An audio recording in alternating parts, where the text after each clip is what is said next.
இன்னும் 13 அமாவாசை மட்டுமே திமுக ஆட்சியில் இருக்கும் என்றும் அதன் பின் அதிமுக ஆட்சிக்கு வரும் என்றும் அதிமுக பொதுச் செயலாளர் எடப்பாடி பழனிசாமி பேசியது பரபரப்பை ஏற்படுத்திய நிலையில் அதற்கு அமைச்சர் செந்தில் பாலாஜி பதிலடி கொடுத்துள்ளார். அவர் இது குறித்து கூறியதாவது: நாம முன்னுக்கு வரணும்னா நான் என்ன மனுஷன் என்ன ஏறி மிதிச்சு போயிட்டே இருக்கணுமே. படத்தில் வரும் டயலாக் இது. அதில் வரும் அமாவாசை கேரக்டர் தான் எடப்பாடி பழனிசாமி.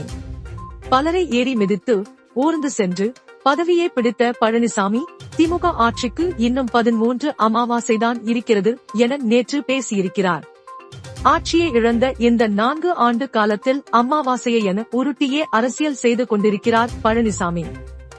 இன்னும் 27 அமாவாசைகள் மட்டுமே ஸ்டாலின் முதலமைச்சராக இருக்க முடியும். மீண்டும் அதிமுக அரசு தமிழகத்தில் அமையும். இன்னும் 28 அமாவாசைகள் மட்டுமே திமுக அரசு ஆட்சியில் இருக்கும். இப்படி ஒவ்வொரு அமாவாசைக்கும் பழனிசாமி கணக்கு சொல்லிக் கொண்டிருக்கிறார்.